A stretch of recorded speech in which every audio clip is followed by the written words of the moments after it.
मेरा ताल्लुक़ इसरा यूनिवर्सिटी हॉस्पिटल से है, जहाँ मैं कंसल्टेंट फिजिशियन के फ़राइज़ सर अंजाम दे रहा हूँ। सबसे पहले मैं अपने तमाम पाकिस्तानियों को 14 अगस्त की मुबारकबाद देना चाहूँगा, क्योंकि ये आज़ादी में बड़ी जद्दोजहद और बहुत ज़्यादा लगन के बाद हमें मिली है।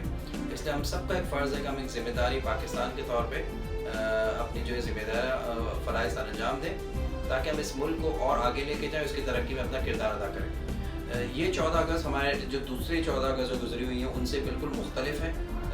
इन व्हाट एस्पेक्ट के अब चूँकि कोविड का पेंडेमिक था और बहुत सारे लोग जो है इस वक्त आइसोलेशन में रहे हैं, तो इसलिए हमें आज़ादी का एक एहसास जो बहुत ज़्यादा फील होता है कि वो लोग जो पहले आइसोलेशन में रहे हैं उनको बहुत ज़्यादा डिप्रेशन, कुछ एनजाइटीज़ और डिफरेंट जो है उनको डिजीज़ में वो मुब्तला रहे हैं। नेक्स्ट बीइंग अ फिजिशियन, मैं अपने तमाम सुनने वाले लोगों को ये भी मशवरा देना चाहूँगा कि अपनी एक सेहत का भी इस आज़ादी के दौरान सेहत का ख्याल रखना बहुत ज़रूरी है। इसमें एक बैलेंस डाइट और जो है एक्सरसाइज का जो है वो ज़रूर होना चाहिए, जिसके अंदर हमारे जो है फल सब्जियाँ, एक जो है अगर स्मोकिंग या कोई एडिक्शन है तो उसे अवॉइड करें, बिकॉज कि हम इस हेल्थी लाइफ स्टाइल को अडॉप्ट करके हम बहुत सारे डिजीज़ से अपने आप को आज़ादी दिलवा सकते हैं। इसमें ख़ास तौर पे दिल के मर्ज़ हैं, बहुत सारे जो शुगर या उनकी शुगर की पेचीदगियाँ हैं, क्योंकि जो लोग शुगर के अमराज में मुब्तला हैं या दूसरे पेचीदगियाँ हैं, वो बहुत ज़्यादा जो है डिप्रेशन या दूसरे जो है वो अपनी लाइफ को फ्रीली इंजॉय नहीं कर पाते।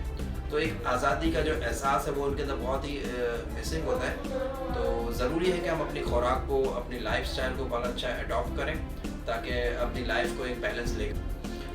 सेकेंडली, क्योंकि अब जब 14 अगस्त सेलिब्रेट कर रहे होते हैं तो यहाँ बहुत एक कॉमन एक पर्सपेक्टिव है कि लोग जो है ट्रैफिक के कवानीन को फॉलो नहीं करते हैं, जिसकी वजह से बहुत ज़्यादा एक्सीडेंट्स होते हैं। लोग जो रोड ट्रैफिक एक्सीडेंट में अपनी जानें गंवा बैठते हैं या कुछ लोग ज़िंदगी भर के लिए माजूर हो जाते हैं। और अभी क्योंकि कोविड की वजह से बहुत सारे लोग जो अफेक्ट हुए हैं फाइनेंशियली या दूसरे जो हैं, उनको हमें नहीं भूलना चाहिए और हमें इस 14 अगस्त के दौरान उन लोगों का ख्याल रखना चाहिए, ताकि हम अपने मुल्क को मज़ीद मुस्तहकम और आगे लेकर जा सकें।